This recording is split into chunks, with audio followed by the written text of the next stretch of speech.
오늘 우리가 만들어 볼 아이템은 남성복 기본 드레스 셔츠. 원형을 뜨고 디자인을 해서 봉제까지의 방법을 잘 보도록 할 텐데요. 자신의 사이즈를 모두 측정하여 정말로 정확하게 만들어내는 비스포크 스타일도 가능하지만 우리가 할 방법은 95 사이즈 스탠다드 사이즈를 기준으로 해서 100, 105 사이즈까지 그리고 뒤 허리 다트 또는 뒤 맞주름으로 변형하기입니다. 왼쪽은 키 174에서 176, 가슴 둘레가 약 95인 남자의 신체 측정 사이즈이고 오른쪽은 패턴을 뜨기 위해서 우리가 알아야 할 다양한 공식들입니다.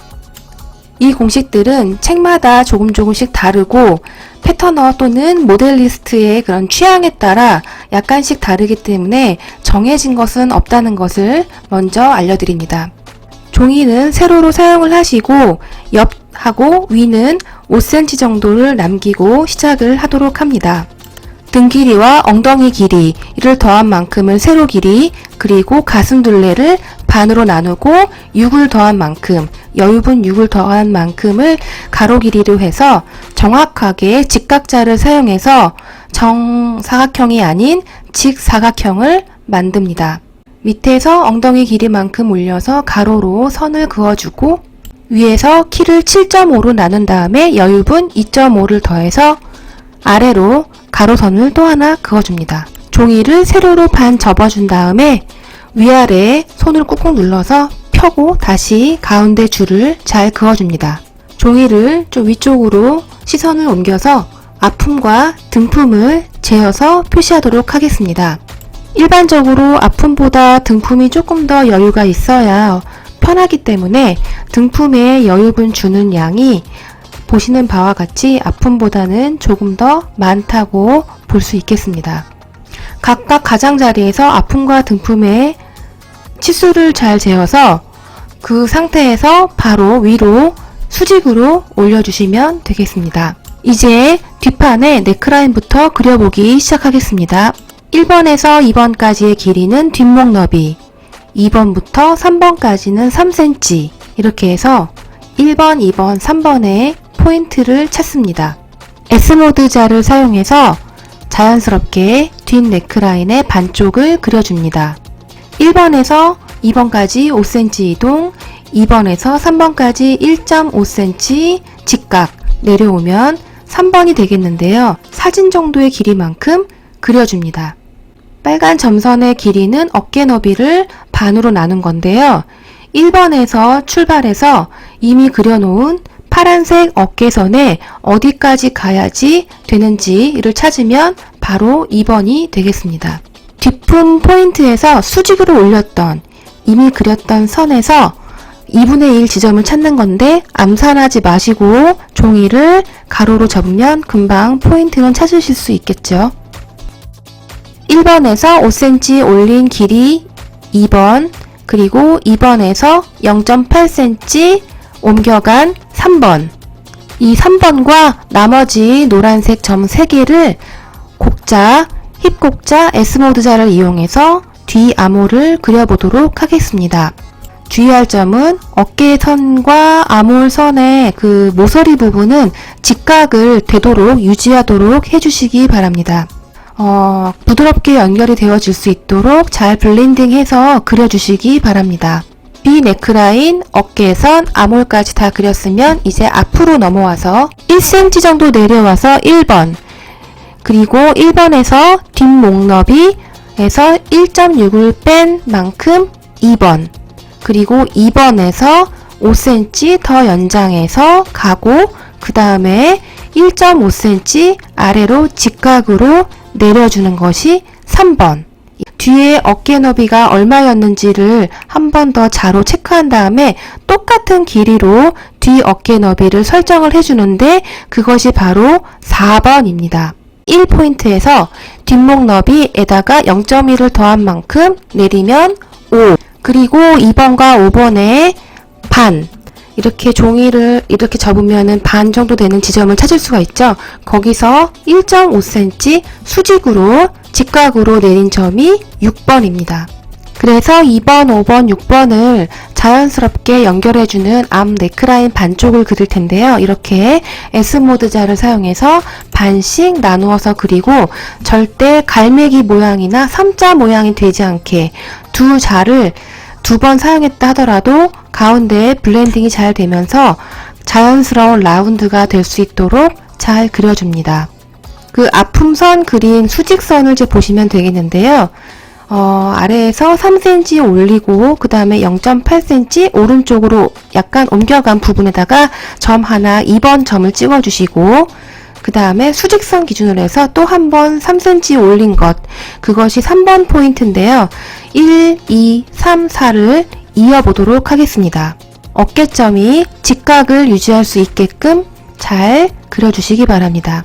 그리고 3번, 2번, 1번으로 갈 때는 한 번으로 그릴 수도 있고 아닐 수도 있는데요. 그것은 그리시는 분의 테이스트에 맞게 하시면 되고, 가장 중요한 것은 1번으로 갈수록 약간 직선으로 그냥 빠지게끔 약간 직선으로 빠지게끔 유지해서 그려주시기 바랍니다. 그리고 앞과 뒷판에 숟가락 모양 또는 이 깃발 모양 같은 너치 표시를 하게 되는데요. 이것은 여기에 있는 것과 다른 조각에 어떤 또 하나의 너치를 둘이 만나게 한다 라는 것입니다. 약속된 표시고요. 이거 잊지 말고 표시를 해주시기 바랍니다. 몸판에 앞, 뒤 그리고 기본 원형을 그렸으니까 이제는 소매를 그려보도록 하겠습니다. 뒷판 어깨선은 1.5를 내려서 다시 한번 어깨선을 설정해주고, 앞판에서는 1.5를 대신 올려서 다시 어깨 라인을 이 파란색 선을 보면서 설정을 해주는데요. 아빠 정장 같은 거를 좀 상상을 해보시면 되는데, 정장 자켓 옆모습을 보시면 팔이 약간 뒤로 이렇게 갔다기보다는 살짝 앞으로 이렇게 오는 모습을 보실 수가 있는데요. 그래서 소매산점을 의도적으로 뒤로 옮겨주는 겁니다. 새로 설정된 숄더 포인트 1번, 2번을 연결해주고 거기서 직각으로 쭉 6cm 내려서 또 가로로 뒷판 쪽으로 연장선을 한 사진 정도만큼만 그려줍니다. 진하게 그릴 필요 없고요. 이거는 소매산을 찾기 위한, 포인트를 찾기 위한 하나의 과정이니까 연하게 그리셔도 됩니다. 앞 너치 1번에서 새로 만든 숄더 포인트 2번까지의 직선 길이를 민트색 별이라고 했을 때 민트색 별에서 0.5 또는 0.7 작게 된 치수를 잘 계산하셔서 1번에서 가로로 그은 선에 어디까지 가면 딱 맞는지 보시고 거기를 3번이라고 해주시면 됩니다. 그리고 1번에서 3번을 3등분해서 두 칸만 올라간 다음에 직각으로 1.8cm 또는 2cm 올린 지점을 4번 포인트라고 하겠습니다. 그래서 1번, 4번, 3번을 곡선을 잘 그어줄 텐데요. S보드자의 둥근 부분을 활용해서 자연스럽게 만들어줍니다. 뒤 너치 포인트 1번에서 뒤 숄더 포인트 2번까지의 직선 길이를 핑크색 별이라고 하고, 핑크색 별에서 0.5 또는 0.7 정도 작게 만든 치수가 얼마인지를 한번 계산을 해보신 다음에 3번에서 뒤 너치 포인트의 가로 연장선에 어디까지 가면은 만날 수 있는지를 체크해 보시면 거기가 바로 4번 포인트입니다. 자, 3번과 4번 길이를 3등분해서 아래에서 두 칸 올라가서 1.8cm 또는 2cm 직각으로 올린 점이 5번. 그리고 한 가지 유의할 거, 1번과 2번의 직선 길이 그 위에 3번 포인트가 저 그림처럼 딱 맞아떨어지게 위치해 줄 수도 있지만 약간 그 직선에 위치해 있지 않고 벗어날 수도 있다라는 점도 알아두시기 바랍니다. 3번, 5번, 4번을 S모드 자를 사용해서 이렇게 한 번에 그어줄 수도 있는데요. 여의치가 않으면 두 번 나눠서 그려도 상관이 없고, 이미 그려놓은 앞에 소매산하고 잘 어우러지게 3번 포인트가 잘 블렌딩 되어지게 그려주시기 바랍니다. 아직 소매산의 윗부분만 그린 상태이고 아직 아랫부분은 그리지도 않은 상태인데요.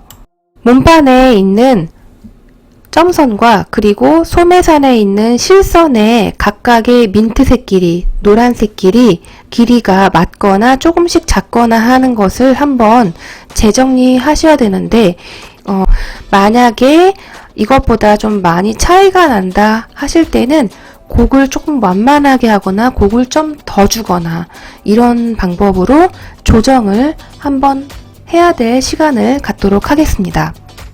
소매 윗부분이 정리가 다 되었으면 그 다음에 앞판의 아랫부분, 소매산 아랫부분을 그려보도록 하겠습니다. 보는 사진에서 핑크색, 연한 핑크색의 길이를 한번 재어보시고 연한 핑크색 길이에다가 1을 더해서 진한 핑크색 길이만큼 갈 건데요. 그게 바로 포인트 1입니다. 그리고 민트색 굉장히 작은 하트 모양 있는 그 길이가 있어요. 이렇게 크진 않은데요. 거기다가 1cm를 더해서 간 그 녹색 길이 있죠? 화살표 길이. 그것이 바로 2번입니다. 1번, 2번, 앞 너치 이 세 포인트를 S모드 자를 사용해서 그려줄 텐데요.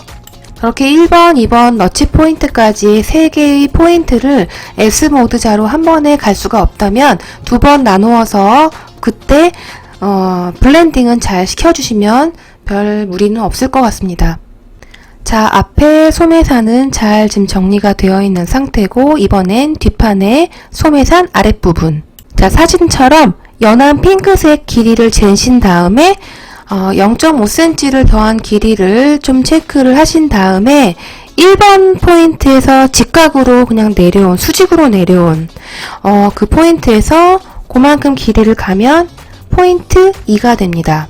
그래서 1번과 2번을 S모드 자를 사용해서 예쁘게 잘 그려주시면 되고 잘 기존에 있는 라인과 잘 블렌딩 되게 잘 마무리를 해주시면 됩니다. 다 완성이 됐으면 다시 한번 점검의 시간. 실선과 점선의 그 길이가 이 소매산의 아랫부분은 윗부분하고는 달리 똑같아야 됩니다. 똑같아야 되기 때문에 혹시 똑같지가 않으면 민트색 길이 똑같지 않고 노란색 길이 똑같지 않다면 조금 더 곡을 하나를 좀 수정을 하던 해서 맞춰주셔야 됩니다. 딱 저스트가 되게 해주세요. 그리고 몸판에 했던 너치 포인트를 소매에다가도 똑같이 해주셔야 되는데요. 지금 사진에서 보는 바와 같이 소매산점 그리고 앞과 뒤, 소매 앞과 뒤 너치 2개, 총 3개의 너치를 표시를 해주면 됩니다. 나중에 봉제할 때 이 너치들끼리 서로 만나자라는 약속의 표시입니다. 자, 소매 윗부분만 그리고 이제 소매통은 그리질 않았는데요. 소매 길이 64에 맞춰서 제일 꼭대기부터 아래까지 64가 되게끔 해서 길게 직사각형을 그려줍니다. 그리고 종이를 세로로 잘 접어서 표시를 좀 눌러서 해주시고 FB가 나눠질 수 있도록 가운데 세로선을 하나 더 그어줍니다. 이번에는 이 세로선을 이등분하는 점을 찾기 위해 종이를 가로로 한번 접어주셔서 포인트를 찾고 거기에서 5cm를 올려서 가로선을 한 번 더 그려줍니다. 이게 바로 엘보우 포인트입니다. 엘보우 라인이 되겠죠? 팔꿈치 선, 엘보우 라인을 굳이 5cm를 올려서 다시 설정하는 이유는 사람 실제 그 팔꿈치 기준으로 해서 위보다 아래가 더 길기 때문입니다. 자, 여기까지 다 했으면 소매 원형, 몸판 원형이 모두 마무리되었고 다음 시간에는 제 디자인을 들어가도록 하겠습니다.